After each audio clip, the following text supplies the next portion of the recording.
के ऊपर मैं तो कहूँगा वैसे भी आप अपनी दिनचर्या में ऐसा बना लीजिए, जैसे सूर्य भगवान को रोज आप अर्घ देते हैं उस प्रकार से एक लोटा पानी महादेव की पिंडी के ऊपर भी रोज चढ़ाइए, क्योंकि जल धारा सेवा प्रिय मृत्यु नहीं बिगड़ेगी। समझ में आ रहा है?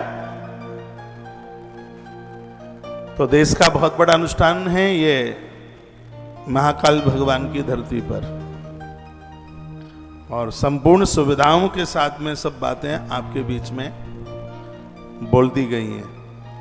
अगली बात मैं बता रहा हूं,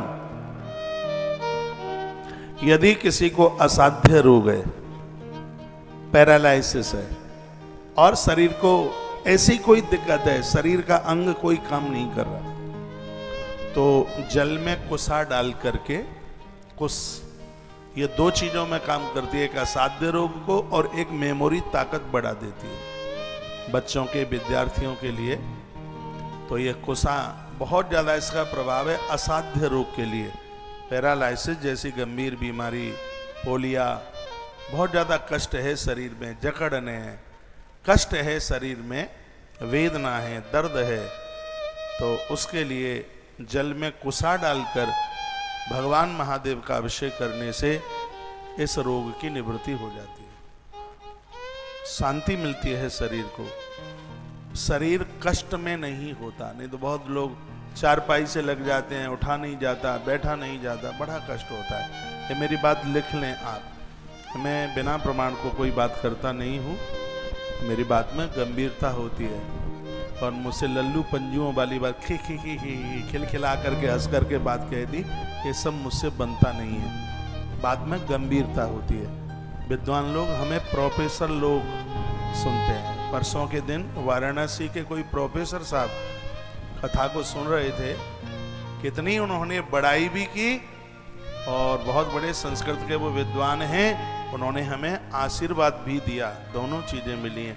मेरा मन गदगद हो गया, कितने पढ़े लिखे लोग जिनके संस्कृत के किताबों में उनका चैप्टर चलता है, वो मुझे कहते हैं आज कौन मूलबद्ध कथा कहता है, आज कौन कथाओं में श्लोक बोलता है, आज कौन कथाओं में ये प्रमाण के साथ बोलता है कि हम ये बात इस ग्रंथ से कह रहे हैं। और वो कहते हैं सनातन धर्म का तुम सौंदर्य हो, सनातन धर्म का तुम गौरव हो, कभी काशी आओ तो बता देना, एक बार मुलाकात होगी। मन गदगद हो गया, खुश हो गया। मैं ज़्यादा फ़ोन उठा नहीं पाता हूँ, और मैंने अचानक, उन्होंने आश्रम से नंबर लिया था, मन खुश हो गया। तो मैं तो अपने भाग्य की सराहना करता हूँ, यहाँ से कुछ ऐसी बातें कही जाएं जिसमें हमारा सनातन धर्म सुरक्षित हो, कोई कन्फ्यूज वाली बातें ना हो।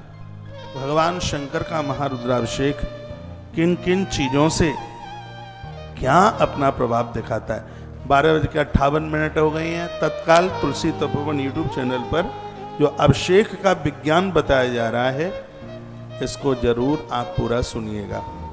तो बीच में जब कोई कीर्तन वगैरह होता है, बीच में एक आध कीर्तन इसलिए करा देते हैं, तब तक आपको आश्रम के नंबरों पर जुड़ करके अपनी सेवाएं, क्योंकि कथा में अनुष्ठान तो चल ही रहा है, लेकिन इसमें सेवाओं में जुड़ना वो भी बहुत ज़्यादा जरूरी है।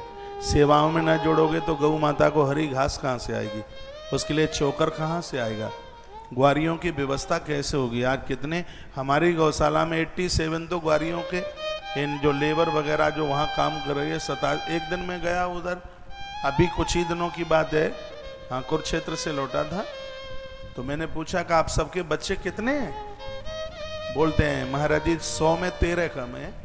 मुझे तो इतनी खुशी हुई, बहा तुलसीवन आश्रम छोटे छोटे बच्चों के लिए भी तू मददगार बन रहा है, बड़ी खुशी हुई, बड़ी प्रसन्नता हुई। हाँ, और अब के तो मैं बोल के आ गया हूँ कि तुम्हारे बच्चों के ऊपर जितना भी पढ़ाई लिखाई के ऊपर जो भी खर्चा होगा, उसका पूरा व्यय तुलसी वन आश्रम करेगा। तो मैं अपने बच्चों के ऊपर, पढ़ाई के ऊपर 1 रुपया खर्च करने की जरूरत नहीं है, जज्बा है, बस उत्साह है। और आप सब लोग जुड़े हैं, इसलिए यह हो रहा है। आज पूरा देश जुड़ा है। बस ऐसा ही आशीर्वाद दीजिए, मेरा सौंदर्य मेरा ईमान हो, ईमानदारी के साथ ये सब काम होता रहे, तो फिर तो कोई काम रुकने वाला ही नहीं है। आइए कुसा पानी में डालकर भगवान शंकर का महारुद्राभिषेक किया जाता है तो असाध्य रोग भी ठीक हो जाते हैं। जहाँ शरीर में जकड़ने, दर्द है, हड्डियाँ दर्द कर रही हैं, पैरालाइसिस है, पोलिया है, ऐसी कोई दिक्कत परेशानी है, या कहीं फ्रैक्चर हो गया और उसमें बड़ी जोर से दर्द हो रहा है, तो ये कुसा डाल करके जल में, कुसा जानते हैं आप, डाव, उसको पानी में डालकर भगवान शंकर का अभिषेक करने से शरीर के कष्ट की निवृत्ति हो जाती है।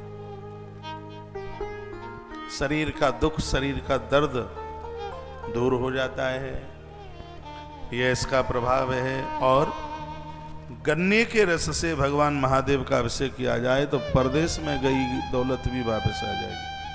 आप कहते हैं हमारा पैसा मारा गया है, पैसा वापस नहीं आ रहा, कारोबार फैल हो रहा है, धन मार लिया गया और वो वापस नहीं आ रहा है, व्यापार चलता नहीं है, तो शंकर गन्ने के रस से अभिषेक करने पर अति प्रसन्न होता है, बहुत ज्यादा खुश होता है गन्ने के रस से। शुक्रवार के दिन लक्ष्मी के लिए आप गन्ने का रस, प्रदोष के दिन गन्ने का रस आप भगवान के लिए उसको आप महाअभिषेक में लीजिए। और मैं आज बहुत आग्रह पूर्वक निवेदन करूंगा, यदि मेरी बातों का विश्वास आपने किया है, आप कितने देवताओं को पूजते हैं आप जाने, मैं आग्रह पूर्वक निवेदन करूंगा, आप महादेव की पूजा घर में करोगे, जीवन निहाल हो जाएगा, कृतकृत हो जाएगा। इतना बड़ा प्रभाव है। शंकर को देवता पूजते हैं, दैत्य पूजते हैं, राम पूजते हैं तो रावण भी पूजता है उसे। रावण को भी राम के हाथ से मुक्ति चाहिए। देखो महादेव को वह भी, कौन नहीं पूजता शंकर को, ऋषि पूजते हैं, स्वयं माँ भगवती जगदम्बा नित्य शिवलिंग की पूजा करती है। माँ भगवती जगदम्बा नित्य रुद्राभिषेक करते, कोई तो बात है। यदि यह ना होता तो सदियों से बातें क्यों गाई जा रही थी।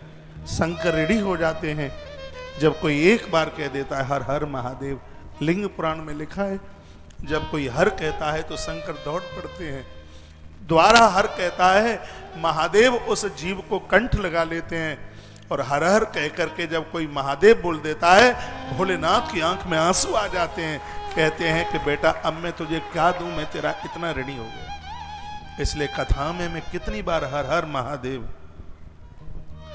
बुलवाया करता हूं। लिंग पुराण में हर हर महादेव की बड़ी व्याख्या सुनते हैं, और मैंने पूर्व के 18 पुराणों की श्रृंखला में लिंग पुराण सुनाया है, और इस कथा में भी मैं कुछ चर्चा करूंगा उसकी।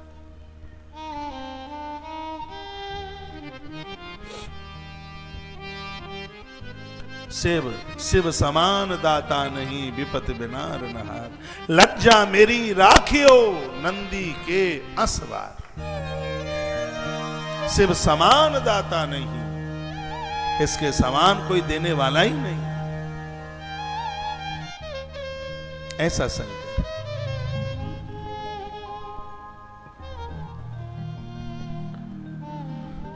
एक बार क्या हुआ, पहले चौपाई एक बुलवाऊंगा, 1 बज गया है, क्योंकि इन भक्तों को वहां यूट्यूब पर पहुंचने में टाइम लगता है, और ये चौपाई रोज बोला करें हमारे साथ।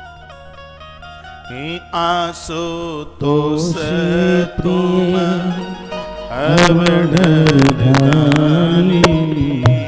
आरती है रहो दीन जाने, आशुतोषी प्रिय अब डर धाने, आशुतोषी प्रिय अब डर दाने, आरती हर हो दीन जन जाने, आशुतोष तुम अब डर आरती हर हो दीन जन जाने, आशुतोषी तुम अब डर दानी, आशुतोषी तुम्हें आशुतोषी तुम्हें अब डरदानी,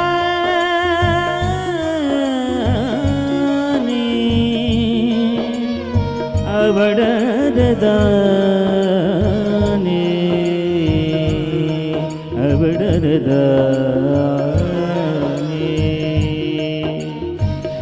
आशुतोषी तुम अब डरदानी, आरती है रहो दीन जन जानी।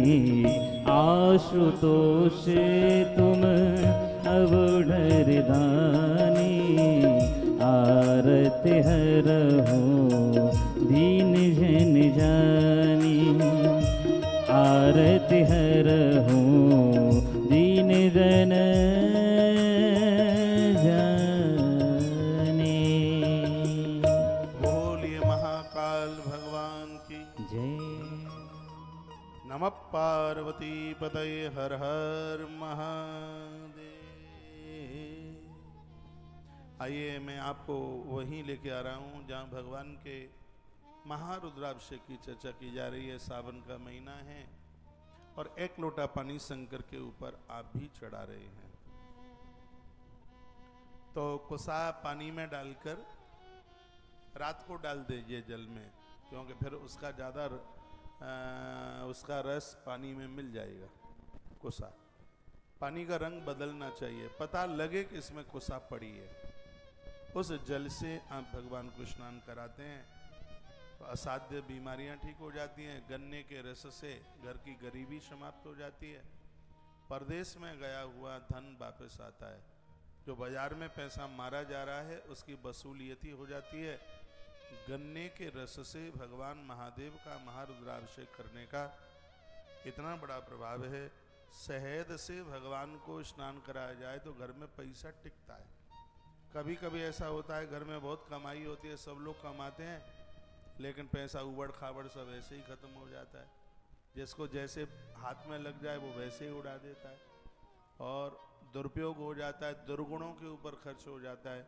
आपका पैसा शराब के ऊपर, आपका पैसा जुआ में और उल्टे पुल्टे कर्मों में खर्च ना हो, उसके लिए शहद से भगवान महादेव का रुद्राभिषेक किया जाता है। ये शहद की महिमा है, इसलिए तो शहद को पंचामृत में लिया गया। 5 चीजें अमृत हैं: दूध, दही, घी, शहद और चीनी। भगवान को बहुत ज्यादा पद्म पुराण के अंतर्गत इन 5 चीजों से देवताओं को निलाने पर व्यक्ति 5 तत्वों को जीत लेता है। अग्नि, आकाश, जल, वायु और धरा, 5 तत्वों। अग्नि जलाएगी नहीं उसे, पानी डुबाएगा नहीं उसको, वो गूंगा बन करके पैदा नहीं होगा धरती पर, अज्ञानी बन करके नहीं जिएगा। ये प्रभाव है इन सब चीजों के। इसलिए मैं इन सब चीजों में बहुत विश्वास रखता हूँ और मैंने तो ये सब कर करके पाया है। मुझे तो कहीं प्रमाण देने की, कहीं से प्रमाण लेने की जरूरत ही क्या है। ये देवताओं के संग जुड़कर उनको पूजकर क्या नहीं हमने प्राप्त किया। एक हमने भगवान की कृपा से मध्य प्रदेश की एक जगह है बालाघाट, जो एमपी के लोग यहाँ बैठे हैं, उन्होंने इस जिले का नाम सुना होगा। वनवासी इलाका है, आदिवासी क्षेत्र है उधर, लेकिन लोग बहुत अच्छे हैं बालाघाट के। एक आयोजन करना था, मेरा बोला हुआ आयोजन था। शिवरात्रि पर 11.25 करोड़ पार्थिव शिवलिंग, ऐसा आयोजन हुआ नहीं था।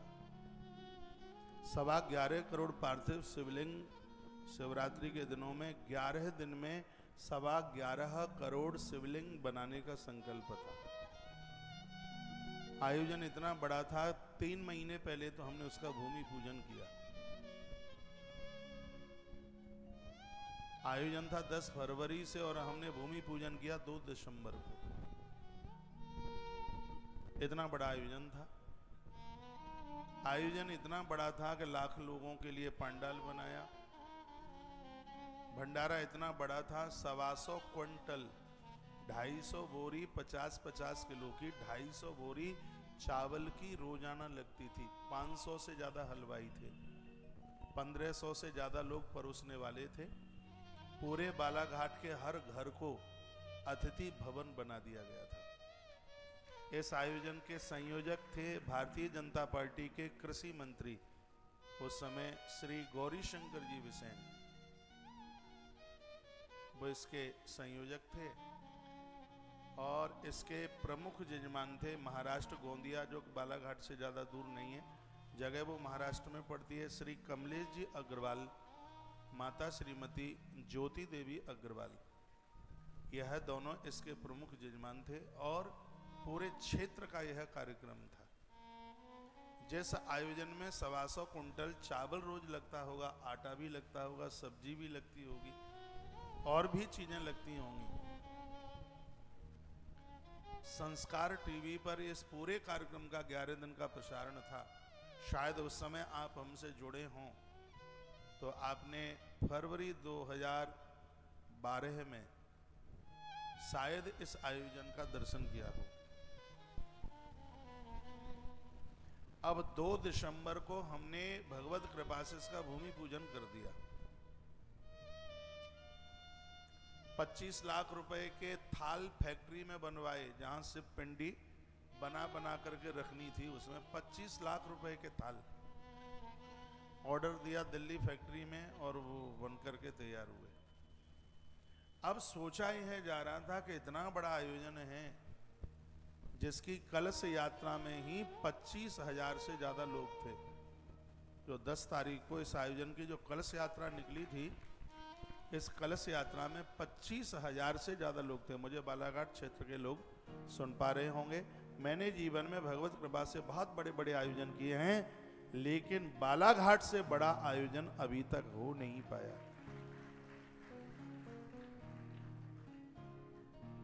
सिर्फ टेंट का खर्चा 1.25 करोड़ रुपए का था। खाली टेंट, अकेला टेंट भोपाल का था, टेंट एक सरदार जी का था। उनको 3 महीने लगे थे इसको बनाने में, और 1.5 महीना लगा था उनको खाली करने में। इतना बड़ा आयोजन। तो हम बैठ करके सोच रहे थे कि इतना बड़ा आयोजन ये होगा कैसे। तो मैंने किसी महात्मा को फोन किया वहीं से, बालाघाट से। मैंने कहा कि आज हमने भूमि पूजन किया है और ये इतना बड़ा आयोजन है, बंगाली लोग कलकत्ता से आए, बड़ी बड़ी शंकर जी की, महामृत्युंजय भगवान की इतनी बड़ी प्रतिमा बनाई गई थी, 54 फीट ऊंचाई पर थी वो। इतना बड़ा शिवलिंग बनाया हुआ था जो कि लगभग वो कितना रहा होगा, 27-28 फीट ऊंचा था, लगभग 3 मंजिल का हो गया। इतना ऊंचा शिवलिंग बनाया गया था उसमें।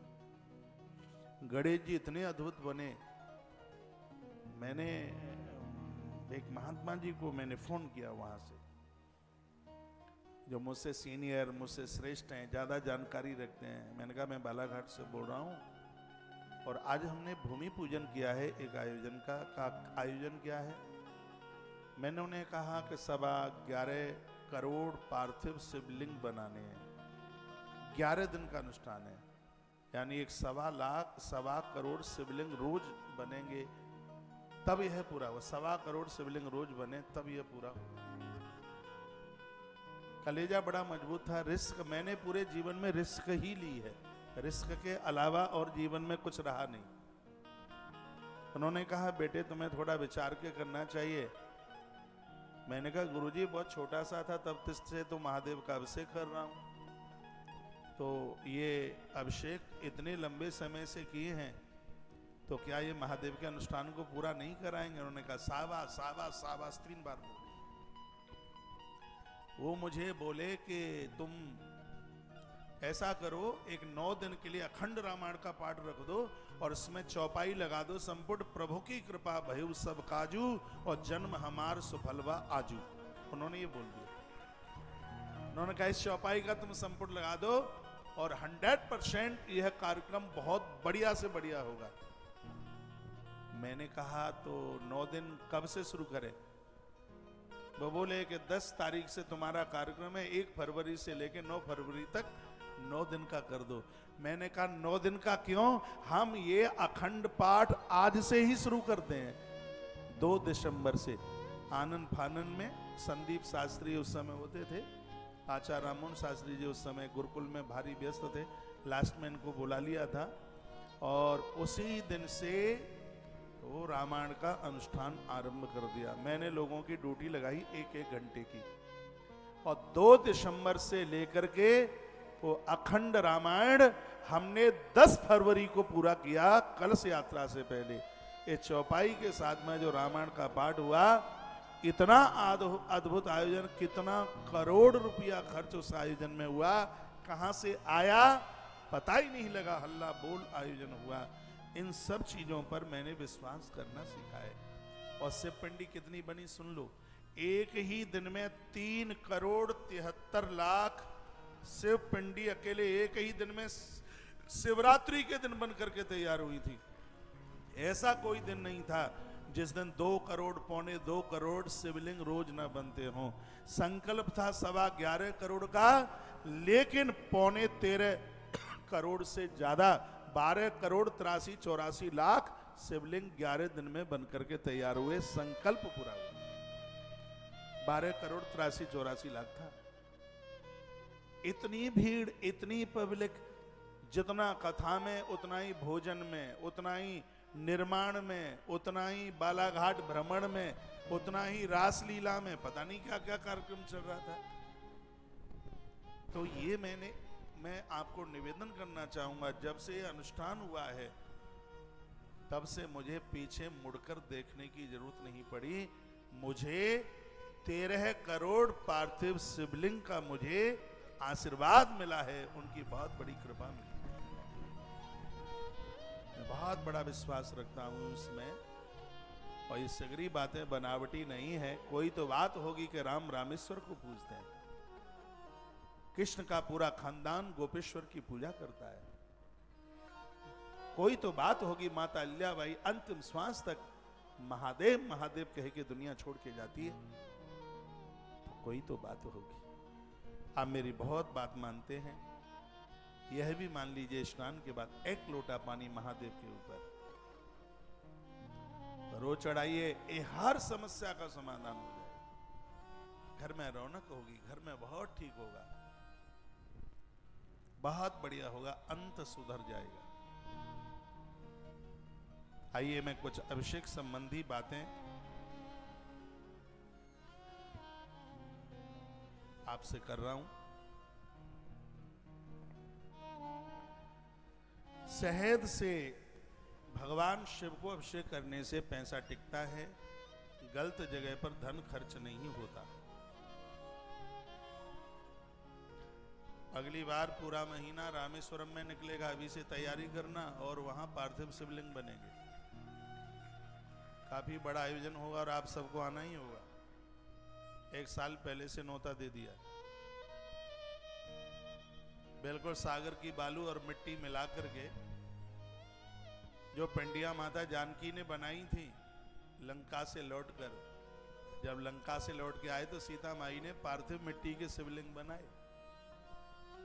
हाँ। राम को विजय मिली थी, माँ ने कुछ बोल रखा होगा, माताएं बहुत कुछ बोल देती हैं, ये हो जाए तो संकटिया कर देंगी, यह हो जाए तो घंटरिया चढ़ा देंगी, यह हो जाए तो यह कर देंगी, माताएं बहुत कुछ बोल देती हैं।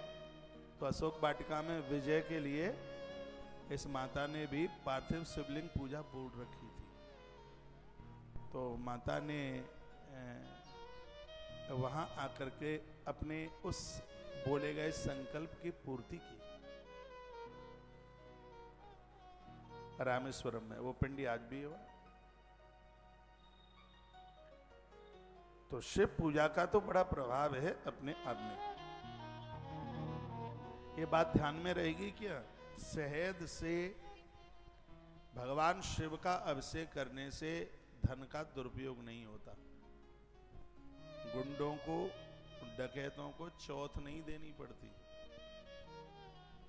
पैसा रिश्वत में नहीं जाता, गलत काम में धन का प्रयोग नहीं होता। ये शहद से भगवान शिव को स्नान अभिषेक कराने की करने की इतनी बड़ी महिमा है। मेरी भाषा आपकी समझ में आ रही है? धन्यवाद। और वो शहद मक्खी मधुमक्खी वाला मिल जाए, मध्य प्रदेश में तो बहुत मिल जाता है, हम लोगों के यहाँ नहीं मिल पाता। बाजारू मिलता है चीनी घोल करके, बहुत बड़ा व्यापार है शहद का। ये बाजार का शहद जो आप लेते हैं ये तो डायबिटीज को तैयार कर देगा, और जो असली शहद है उससे कभी डायबिटीज बढ़ती ही नहीं है, वो तो प्राकृतिक है, वो मक्खियों ने तैयार किया है। जो व्यापारी तैयार कर रहे हैं ये ज्यादा ये मत खा पी लेना, ये तो डायबिटीज को बढ़ाता है। हम यहाँ की पूजा में भी शहद बालाघाट से मंगाते हैं। हमारे काका जी हैं वो रमेश अग्रवाल जी, और हमारे लांजी के भैया राजेश अग्रवाल जिन्होंने अभी रामेश्वरम में बहुत बड़ा आयोजन कराया था, वो भी सहयोग कर देते हैं शहद का। उस एरिया में बहुत शहद होता है, तो पूजा में असली ये शहद मिल जावे तो इस शहद का प्रभाव है कि घर में यदि कोई शराबी पनप गया है और सब पैसा को शराब जुआ के ऊपर खर्च करे देता है, बिगड़ा हुआ है बाजारू स्त्रियों के ऊपर खर्च करे देता है, तो लिंग पुराणांतर्गत शहद से भगवान शंकर का महारुद्राभिषेक करने से पैसे का दुरुपयोग नहीं होता, घर में संपत्ति टिकती है, पैसा रुकता है। ये शहद का प्रभाव है। अगली बात, जिनको अपना मकान नहीं है,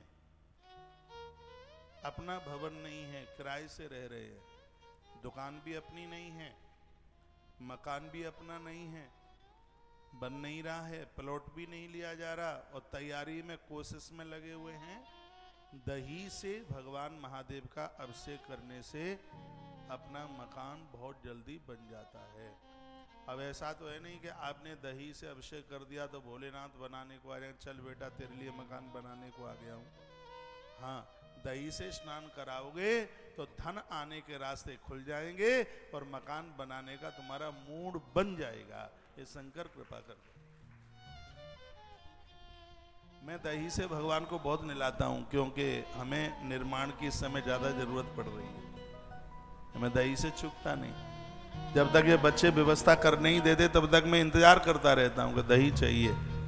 भगवान महादेव की पूजा में मैं तो हवन में भी दही डालता हूँ, दही से मैं आहुति डालता हूँ। और आप मुझे ठीक से बारीकी से आप सुन पा रहे हैं, तो दही से भगवान महादेव का रुद्राभिषेक करने से अपना भवन बन जाता है, अपना मकान बन जाता है, किराए के भवन से छुट्टी मिल जाती है। दधी से इतना बड़ा प्रभाव है। जितनी बार कथाएं आप सुनेंगे उतनी बार नई लगेगी, कितनी भी बार आप सुने ये भी आपका नया सा लगेगा। शंकर की कथा कह रहे हैं, उसका आनंद ले रहे हैं। महादेव तो अद्भुत है, शंकर का तो क्या कहना है। तो ऐसे भगवान शिव जो बहुत जल्दी प्रसन्न हो जाते हैं। इसमें लिखा है, चैनल वाले भाई साहब थोड़ा ध्यान दे दो, आवाज बढ़ा दो, डीजल उतना ही लगेगा, आवाज बहुत कम है। कितना अच्छा मैसेज लिखा है।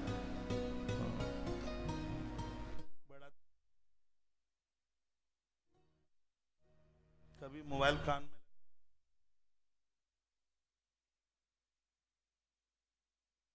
ये रही बात शहद की और दही की। दही से भगवान महादेव का अभिषेक करने से मकान निर्माण कार्य नहीं रुकता,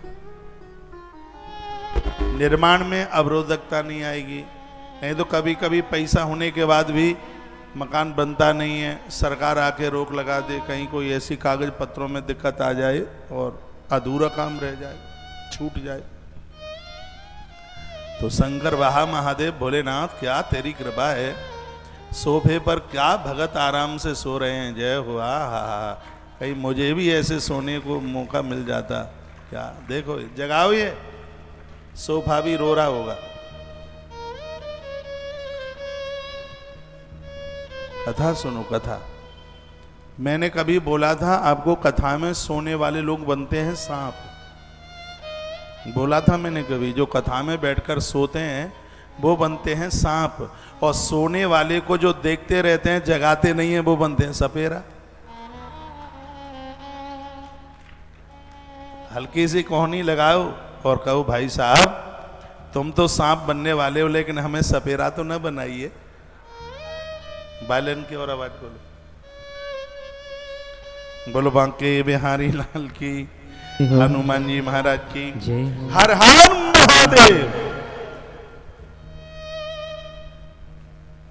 तो ये बात हो गई दही की। दही से स्नान कराइए। अब आपके पास मकान है तो और भी बच्चों के लिए हो जाएगा, बच्चों के बच्चों के लिए हो जाएगा। तो दही से भगवान को उनका महारुद्राभिषेक कीजिए। आपको पता है कि दही कैसे प्रयोग में लेते हैं? नहीं तो श्रृंगी रुक जाएगी। दही को मथा जाता है। दही को एकदम बिल्कुल एकदम उसमें गुटका ना रहे बिल्कुल भी, उसको एकदम बिल्कुल मथा जाता है। दही को एकदम बिल्कुल उसमें, फिर उसमें थोड़ा गंगा जल गुलाब जल डाल लीजिए और फिर उसके द्वारा अभिषेक कीजिए, श्रृंगी में पार हो जाए। उसको इतना महीन कर लीजिएगा। नहीं तो मुझे ऐसा लग रहा है कि कहीं आप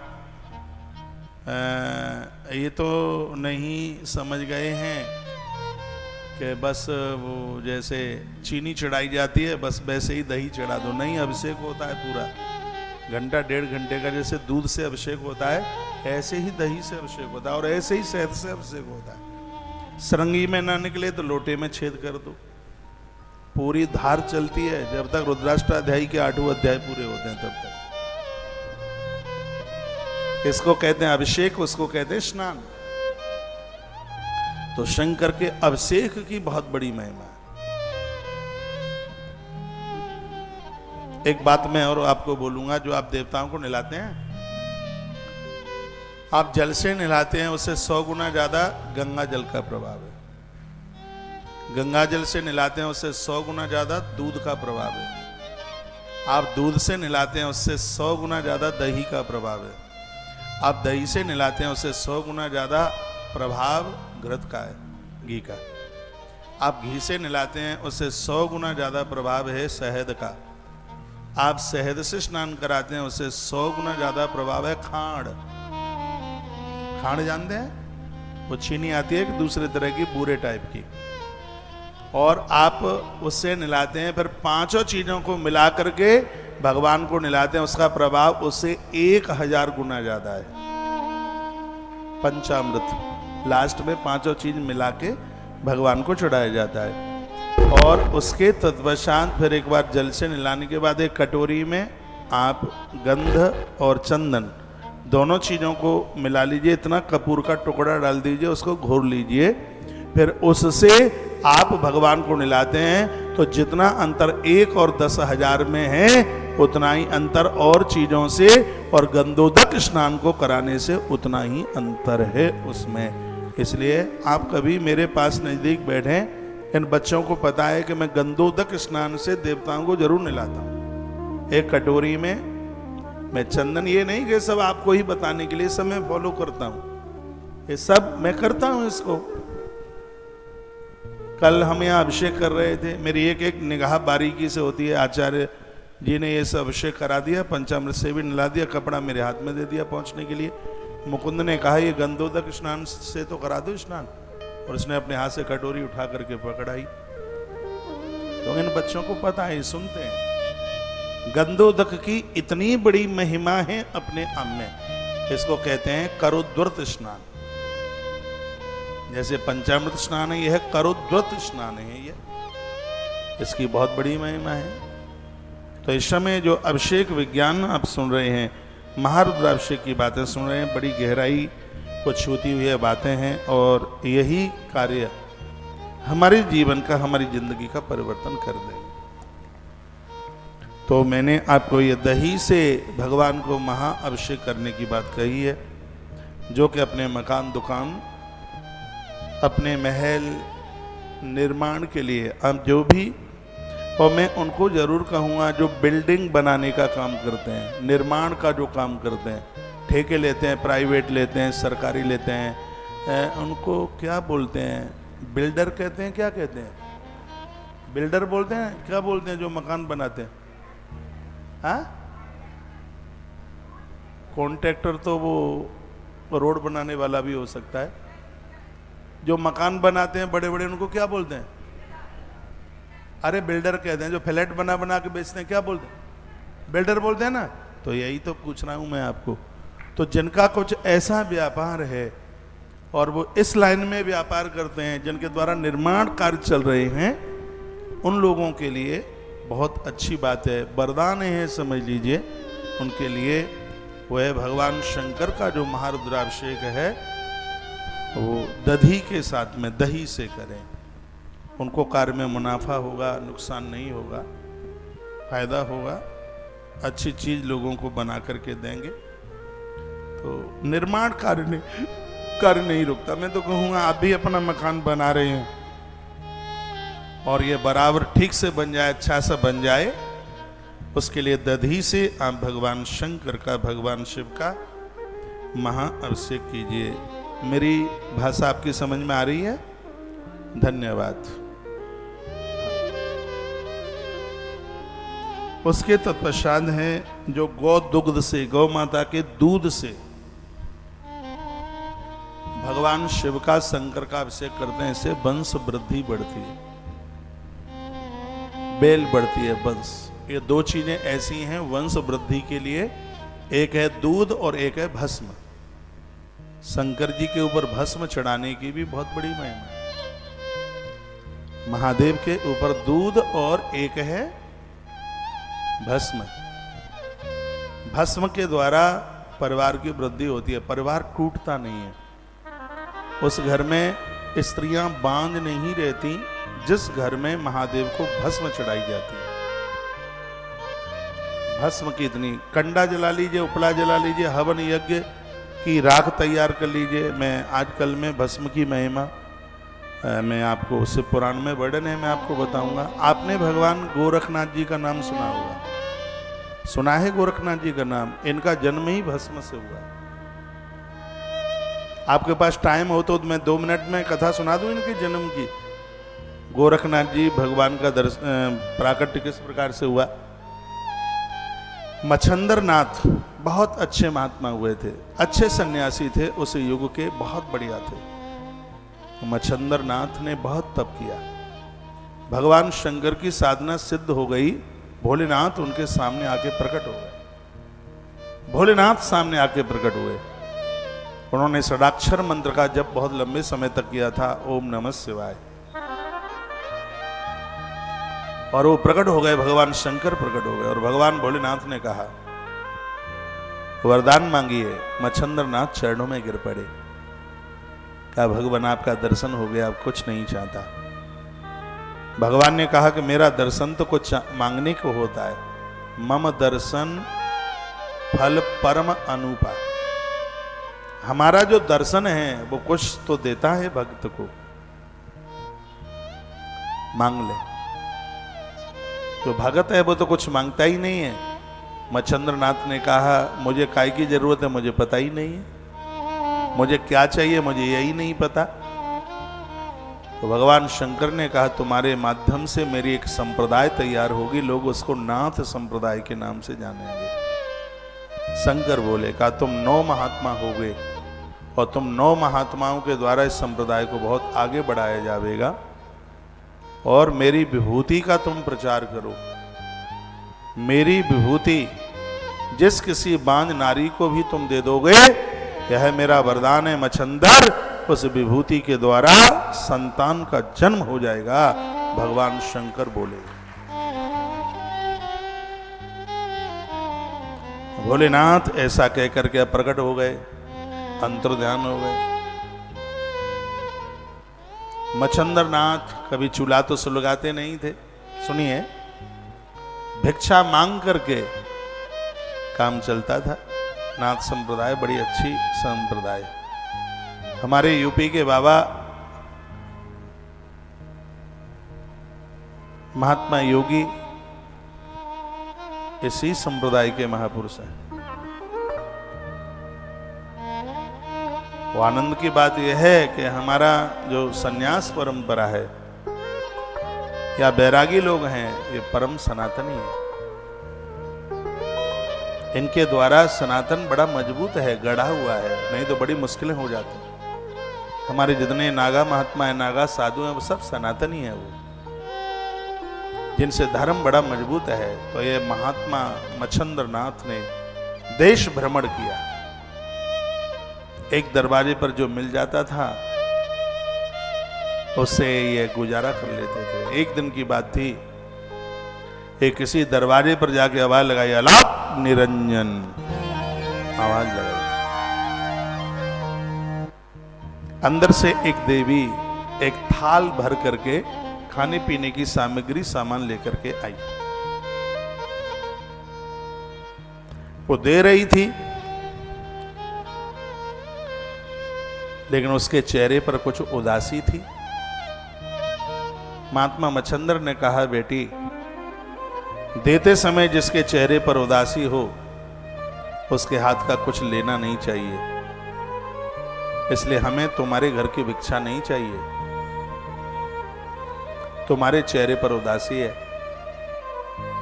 उस देवी ने कहा, योगी, मेरे चेहरे पर उदासी इस देने की वजह से नहीं है, मेरे चेहरे पर उदासी किसी और वजह से है। मच्छंद्र नाथ ने पूछा, बेटी बताओ। उस बिटिया ने कहा, जिसको आप पूरा ही नहीं कर सकते तो फिर बताने का फायदा क्या है, इसलिए गुरुजी आप भिक्षा लीजिए, सासू मां मेरी इंतजार कर रही होगी और मैं जाती हूं। मच्छंद्र नाथ ने कहा, नहीं बताइए, शायद हमसे पूरा हो जाए। मच्छंद्र नाथ बोले। तब वह रो पड़ी, उसकी आंख में आंसू आ गए और वो कहने लगी, गुरुजी मेरे कोई संतान नहीं है, लोग मुझको निपुत्री कहते हैं, लोग मुझे कलमुआ कहते हैं।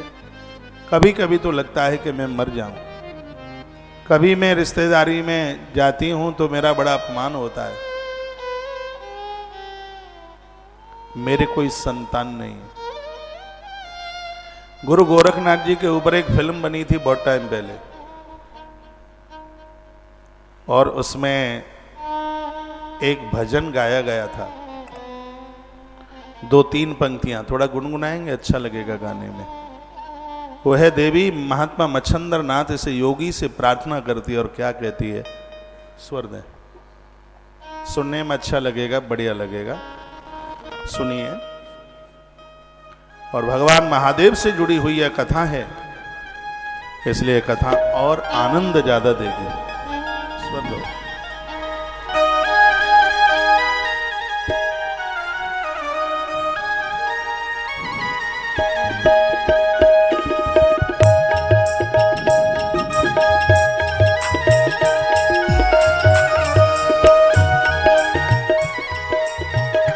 मेरा मिटता बंसी बड़ा, ओ योगी मोहे बल दे दे। मेरा मिटता बंसी बड़ा, ओ योगी मोहे बल दे दे। तालियां बजाओ, दोनों हाथ। मेरे अंगना में फूल खिला, ओ योगी मोहे बल दे दे। मेरे अंगना में फूल खिला, ओ योगी मोहे बल दे दे।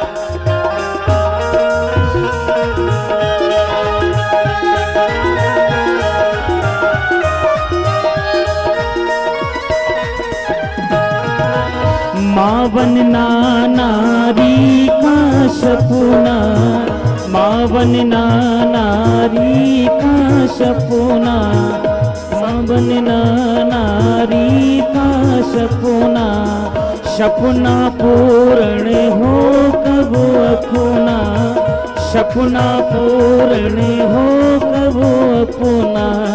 ओ मेरी सोनी गोद भरा, ओ जोगी मोहे बल दे दे, मेरी सोनी गोद भरा, ओ योगी मोहे बल दे दे, मेरा मिटता बंसी बड़ा, ओ योगी मोहे बल दे दे।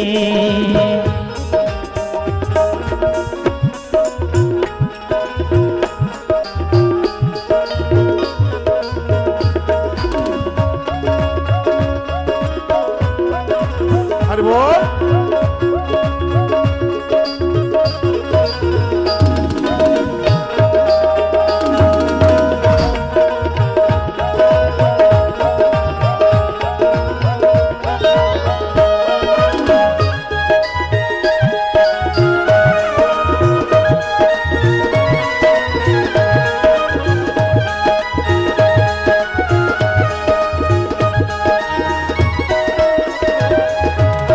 हर कोई मुझको बांझी पुकारे, हर कोई मुझको बांझी पुकारे, कल मोही कहे ताने मारे, कल मोही कहे ताने मारे, मेरा बुझता दीप जला, ओ जोगी मोहे बल दे दे, मेरा बुझता दीप जला, ओ योगी मोहे बल दे दे, मेरा बिकता बंसी बड़ा, ओ योगी मोहे बल दे दे। मेरा मिटता बंस बड़ा, योगी मोहि बर दे दे।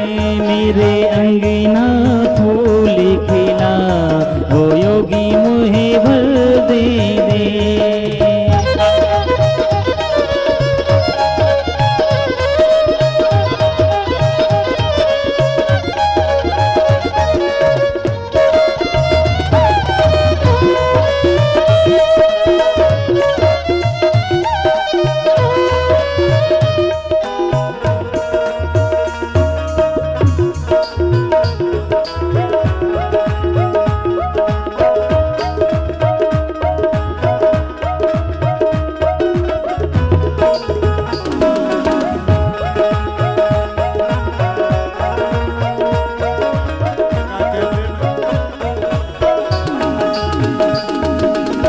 एक साधु की करती सेवा, एक साधु की करती सेवा, फिर भी मुझको मिली न मेवा, फिर भी मुझको मिली न मेवा, पतझड़ की बहार बना, ओ जोगी मोहे बल दे दे, पतझड़ की बहार बना, ओ जोगी मोहे बल दे दे, मेरा मिटता बंसी बड़ा, ओ योगी मोहे बल दे दे, मेरे अंगना में फूल खिला, ओ जोगी मोहे बल दे दे।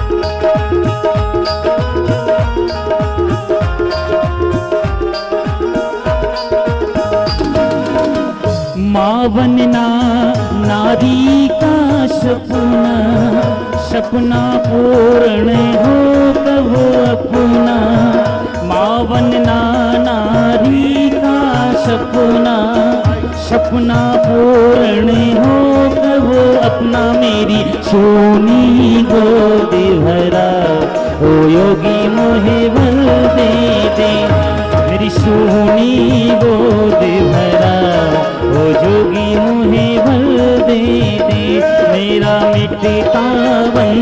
बड़ा, ओ योगी मोहे भर दे दे, मेरे अंगना फूल खिला, ओ योगी मोहे भर दे दे, मेरा मुक्ता वंश बड़ा, ओ योगी मोहे भर दे दे, मेरे अंगना फूल खिला, ओ योगी मोहे भर दे दे, योगी मोहे भर दे दे, योगी मोहे भर दे दे, योगी मोहे भर दे दे, योगी मोहे भर दे दे, योगी मोहे भर दे दे, जोगिया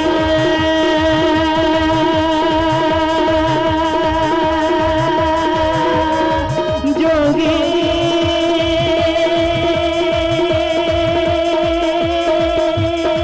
जोगिया जोगिया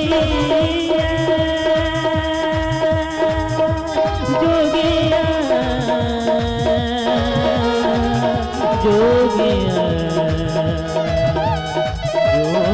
जोगिया, मेरा मित्र कावन से बड़ा, ओ योगी मोहे बल दे दे, मेरा मित्र कावन, ओ योगी मोहे बल दे दे, मेरा मित्र कावन से बड़ा, ओ योगी मोहे बल दे दे, योगी मोहे बल, योगी मोहे बल दे दे, योगी मोहे बल दे दे, योगी मोहे बल दे दे, योगी मोहे बल दे दे। मेरी सूनी गोद भरा, ओ जोगी मोहे बल दे दे, मेरा बुझता दीप जला, ओ जोगी मोहे बल दे दे, मेरा मिटता तावन से बड़ा, ओ योगी मोहे बल दे दे, मेरी सूनी गोद भरा, ओ योगी मोहे बल दे दे, मेरा मिटता बंस बड़ा, ओ योगी मोहे बल दे दे, मेरे अगना फूल फूल खिला, ओ योगी मोहे बल दे दे, मेरी सूनी गोद भरा, ओ योगी मोहे बल दे दे। बोलिए शंकर भगवान की, जय महाकालेश्वरनाथ भगवान की, जय नमः पार्वती पतये हर हर महा। तो मच्छंदरनाथ बाबा के सामने वह देवी प्रार्थना कर रही थी। वो कहती है मेरे संतान नहीं है, मेरे औलाद नहीं है, कोई मुझे कलमुआ कहती है, कोई मुझे बांझ कह के अपमानित करती है और मैं बहुत दुखी हूं। गुरुदेव पता नहीं है लालसा मेरे संग ही रह जाएगी क्या। तो भगवान शंकर ने तो कहा था कि भस्म का प्रचार करो और ये भस्म तुम जिसको दे दोगे मेरी कृपा उसमें होगी, निसंतान को संतान हो जाएगी, कामनाओं की पूर्ति हो जाएगी। शंकर ने कहा था। मच्छंद्रनाथ को वही बात याद आ गई तो उन्होंने अपनी झोली से भस्म निकाली। देखो महादेव की भस्म की महिमा देखिए। उन्होंने भस्म निकाली और कहा बेटी इस भस्म को तू जल के साथ ले लेना, निगल लेना, और इस भस्म के प्रभाव से महादेव जैसा पुत्र तुझे प्राप्त होगा। और ये कह करके मच्छंद्रनाथ वहां से चले गए। इस परिवार में गाय की पूजा बहुत होती थी, सैकड़ों गाय थी और पहले समय में लोग गाय रखते ही थे। इतने गाय की बहुत सेवा होती थी। तो वह देवी भिक्षा डालकर वो भस्म लेकर के गई और उसने खुशी के मारे नाच रही थी। तो उसने ये बात अपनी ननद को बताई और ननद के पेट में बात कम रुकती है कि वो भाभी की बात अपनी मां को ना कहे जाके। कम होता है कि ना कहे, तब तक तो उसका पेट फूल जाएगा, नहीं बताएगी तो। जब तक भाभी की बात वो अपनी मैयों को ना बताए तब तक तो पेट फूल जाएगा। उससे पेट में बात पचेगी थोड़ी। तो उसने तो मन पा करके अपनी भाभी को ये बात बता दी वो अपनी ननद को उस भाभी ने ये बात बता दी तो ननद कहाँ रुकने वाली थी, दौड़कर डोकरी के पास पहुंची। क्या कहे, आजकल तो भाभी मुस्टंडों के साथ में उनका पता नहीं, वो तो उसने अपनी भाषा में और क्या क्या बोला। कहा कि एक बाबा जी से लेकर के धूल ले आइए, और सो डोकरिया ने लाठी उठाई। सास थी डिप्लोमा, उसके पास तो लाइसेंस था सास का, तो उसने वो डंडा उठाया और आके बोले, कलमो इधर इधर इधर। वो थर थर कांपती रही। कहा, माँ जी क्या गलती हो गई? कौन? फकीर बाबा के यहां से आई है, राख लाइए। राख? हाँ, राख से बच्चे पैदा होते हैं, राख से। उसको इतनी डांट लगाई, गोबर उठा रही थी वो, और उसकी साड़ी के छोर में राख बंधी हुई थी। वो डर गई, वो भयभीत हो गई, और उसने कह दिया, माँ जी मैं तो उसको घूरे पर फेंक के आ गई। घूरा जानते हैं, जहां गोबर डाला जाता है। तो इतनी भयभीत हो गई, और उसने सास माँ के डंडों से बचने के लिए वो साड़ी का छोर खोला, और उसने वो राख वहां घूरे पे जाके डाल दी। उसके ऊपर गोबर डलता रहा, कई साल तक गोबर डला उसके ऊपर। 16 वर्ष के बाद में वही मच्छंद्र नाथ आए वहां। उन्होंने फिर कहा, अलख निरंजन। तब तक तो उसकी उम्र पलटा खा गई थी, और वही देवी फिर आज भिक्षा देने के लिए आई। तो बाबा मच्छंद्र ने कहा, ये भिक्षा नहीं, 16 साल पहले भस्म दे के गया था, उसे बेटा हुआ होगा, बेटा कैसा है? वो रो पड़ी, आंख में आंसू आ गए। कहा, गुरुजी ननद और सास माँ ने बहुत डांट लगाई, मैंने तो उस भस्म को फेंक दिया। मच्छंद्र ने कहा, शंकर की वाणी, संतान के लिए भस्म दी जाए और संतान ना हो, ऐसा कैसे हो सकता है? तो उन्हें भस्म कहां फेंकी? तो उसने वो घूरे की तरफ इशारा किया, जहां गैया का गोबर डलता था, वो इशारा किया कि यहां डाला। मच्छंद्र ने नेत्र बंद किए, समाधि लगाई, और गोबर के नीचे दबा हुआ बच्चा मच्छंद्र नाथ ने अपनी समाधि में देख लिया। और उन्होंने कहा, बेटा। गोबर के नीचे से आवाज आई, गुरुजी। गुरुदेव मच्छंद्र नाथ ने गोबर उठाया, जिंदे बच्चे को बाहर निकाला, बच्चा छड़ों में गिर पड़ा। मच्छंद्र नाथ ने उसे कंठ लगा लिया, और बेटे ने कहा, गुरुदेव मेरा नाम रखिए। तो गुरुदेव ने कहा, तू शिव अवतारी है, शंकर ही तेरे रूप में है। 16 वर्ष तक गौ माता ने तुझे रखा है, इसलिए मैं तेरा नाम गोरख रखता हूं, इसलिए उनका नाम गोरख हुआ। गौ माता ने 16 वर्ष उसको दुग्ध अपना पिलाया, उसकी रक्षा करी। साक्षात भगवान शंकर ही और गोरखनाथ प्रभु के रूप में। जिस समय भर्तहरि जी महाराज उज्जैन में थे, उस समय महात्मा गोरखनाथ भी यहीं थे। एक अमर फल आकाश से गिरा था, इसी उज्जैन में भगवान गोरखनाथ ने वह अमर फल अपने शिष्य भर्तहरि को दिया था, और जिस अमर फल के द्वारा ही तो भर्तहरि को वैराग्य हुआ था। कैसे वैराग्य हुआ था, 1 मिनट और हो तो और सुना दूं फिर। हाँ, कैसे वैराग्य हुआ था सुनिए। भर्तहरि की घरवाली ज्यादा सुंदर थी। कोई चीज अति से ज्यादा सुंदर हो तो वो भी ठीक नहीं है ना, इसलिए थोड़ा मीडियम हो तो ज्यादा ठीक है। हाँ, थोड़ा पति और पत्नी का मिलता हो आपस में, एक ज्यादा सुंदर हो और एक कम सुंदर हो तो वहां ज्यादा ठीक नहीं है, ज्यादा बढ़िया नहीं है। भर्तहरि राजा उतने सुंदर थे नहीं, और घरवाली ज्यादा सुंदर थी। इतनी सुंदर थी कि भर्तहरि जब वो निकलती थी तो उसके ऊपर छाता ले लेके चलते थे, कहीं गोरा चमड़ा काला ना हो जाए। वो बड़ा ध्यान रखते थे अपनी गृहिणी का।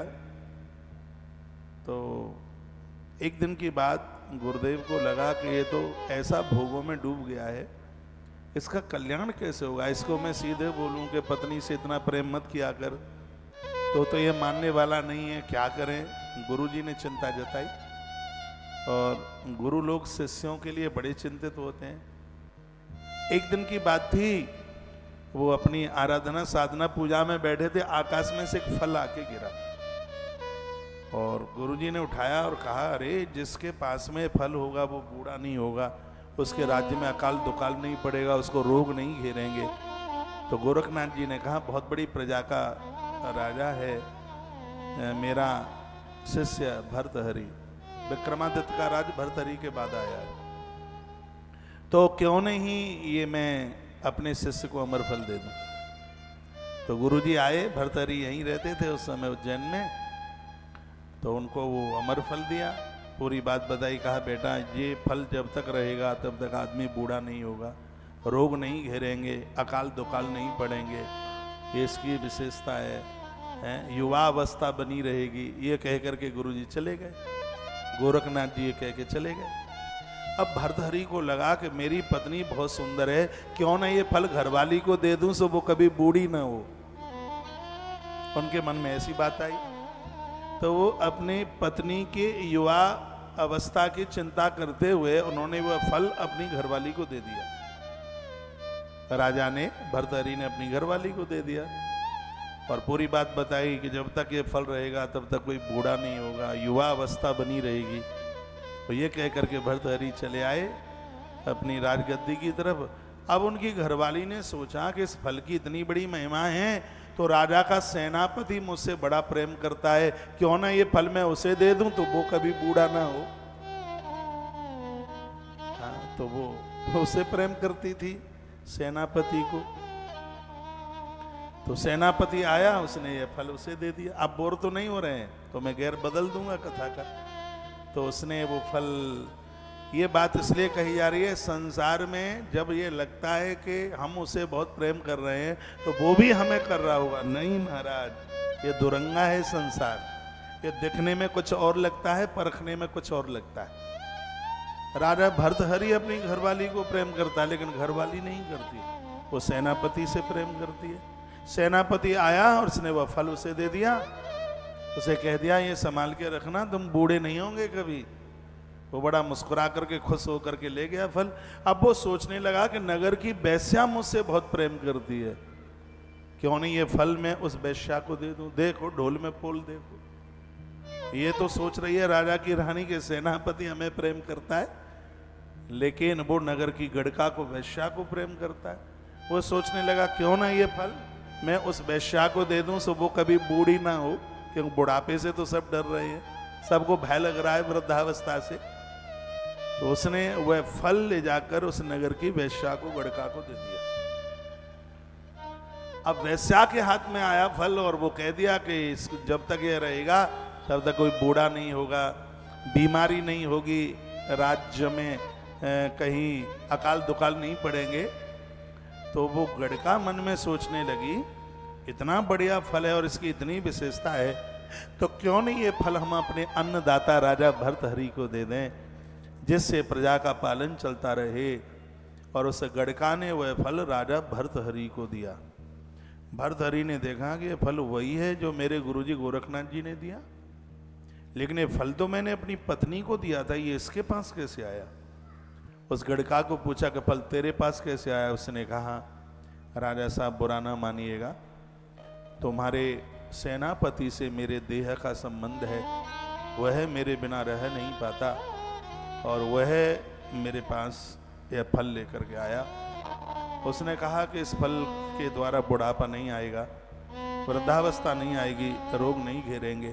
तो मेरे मन में बात आई, पूरी प्रजा को भर्तहरि जैसे राजा की जरूरत है। राजा साहब आप तो साक्षात भगवान हैं, और भगवान की ही तरह मैंने समझ करके, कभी मैं, आप जानते हैं कि आपकी राजधानी में जो सुंदर स्त्रियां हैं, मेरे बराबर किसी का सौंदर्य नहीं है, लेकिन हे राजन तुम्हारे अंदर कितनी गुणवत्ता है।